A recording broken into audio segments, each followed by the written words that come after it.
नमस्कार, आप देख रहे हैं ब्रेकिंग बिहार। सम्राट चौधरी ने आज बिहार विधानमंडल में बिहार का बजट पेश किया। 3,16,885 करोड़ का बजट है। पिछली बार से 38,000 करोड़ रुपया का ज्यादा का बजट है। वैसे में जहां सत्तारूढ़ पार्टी इसकी सराहना कर रही है, जदयू कार्यालय में जहां होली मनाया गया और मुख्यमंत्री नीतीश कुमार की जमकर के प्रशंसा की गई कि बिहार के लिए, खास करके महिलाओं के लिए इस बजट में बहुत ज्यादा प्रावधान किया गया, वहीं विपक्ष इस पर लगातार हमला हो रहा है। पप्पू यादव से लेकर के तेजस्वी यादव ने इसे सीधे तौर पर कह दिया कि यह चुनावी बजट है। कहीं किसी प्रकार का इसमें साफ बात नहीं बताया गया कि किस मद में कितना खर्च है, क्या है। सिर्फ दिखावे के लिए इतना भारी भरकम बजट बताया गया है। वहीं जीतन राम मांझी के आवास पर भी बैठक हुई, विधायक दल की बैठक हुई, जिसमें इस बजट की न सिर्फ सराहना की गई बल्कि कहा गया कि सरकार के हर मोर्चे पर जहां जरूरत होगी वहां खुला समर्थन दिया जाएगा। चिराग पासवान ने भी इस बजट की सराहना की और बिहार के विकास के लिए, बिहार के विकास वाला यह बजट बताया। वैसे में जीतन राम मांझी के आवास पर जब इस बजट को लेकर के बैठक के बाद उनके राष्ट्रीय प्रवक्ता श्याम सुंदर शरण से बात की गई तो क्या कुछ उन्होंने कहा, आइए आपको सुनाते हैं। बैठक थी अपने, देखिए अभी हमारे दल के विधानमंडल दल की बैठक हुई, जिसकी अध्यक्षता डॉक्टर संतोष कुमार सुमन जी ने किया। हमारे पार्टी के राष्ट्रीय अध्यक्ष और बिहार सरकार के काबीना मंत्री और सारे विधायक उसमें मौजूद हैं।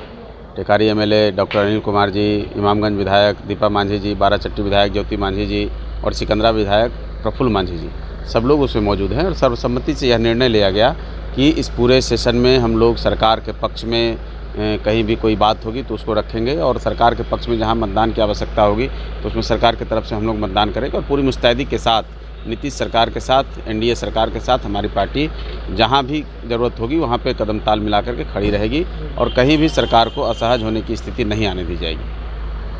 आज लगभग 3,17,000 करोड़ का जो है बजट जो है बिहार सरकार ने पेश किया है।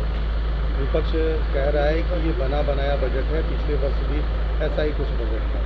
देखिए, तेजस्वी प्रसाद यादव जी हों या विपक्ष के कोई और नेता हों, वो अगर बजट पे बोलते हैं तो बड़ी हंसी आती है। कम से कम होमवर्क करना चाहिए। सरकार ने बजट में जिस तरह से सभी वर्गों का ध्यान रखा, खास करके महिलाओं के बारे में जितनी सरकार ने घोषणाएं की हैं, जितनी योजनाएं बनाई हैं, शिक्षा पर जो उनका खर्च है और कई तरह का, आप 3,17,000 करोड़ रुपए का बजट है।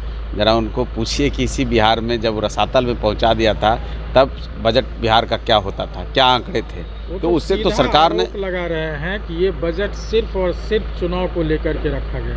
अब कोई अच्छा बजट आ जाता है तो उनको लगता है चुनावी बजट है। तो हम तो कहेंगे ऐसे चुनाव हर साल आ जाएं ताकि हमारा बजट और ज़्यादा मजबूत हो जाए। उनको कहिए कि इस गुमानी से बाहर निकलें और जो लिख के देते हैं दो चार लोग जो बोलते हैं उससे थोड़ा सा बाहर आ जाएं, थोड़ा सा उस पर होमवर्क कर लें, उसको चीज़ों को समझ लें, पढ़ लें और उसके बाद समीक्षा के आधार पर बोलेंगे तो जनता उनको ज़्यादा सीरियस लेगी। लेकिन केवल विरोध के लिए विरोध में बोलना, हर बात का विरोध करना, ये नॉन सीरियस पॉलिटिक्स जो है इस देश में अब चलने वाला नहीं है।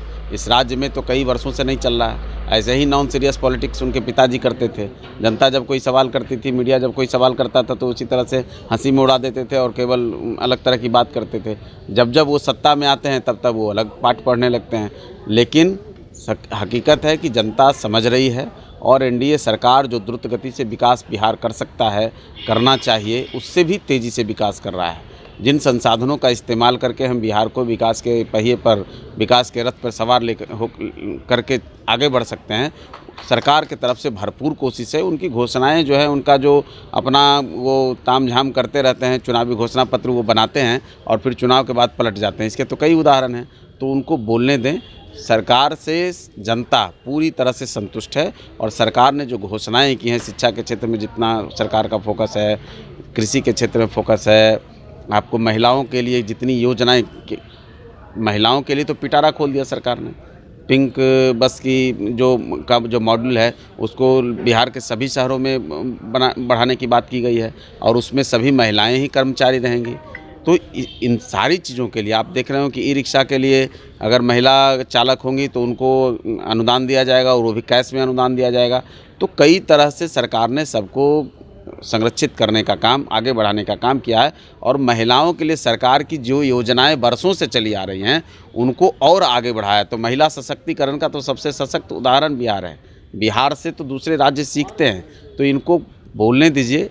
अपने घर की महिलाओं में भी ये भेद करते हैं तो उनकी बात हम ज़्यादा नहीं करेंगे, लेकिन सरकार से बिहार पूरी तरह संतुष्ट है और इसका जवाब उनको समय समय पर मिलता रहा, आने वाले चुनाव में दिख जाएगा, मिल जाएगा।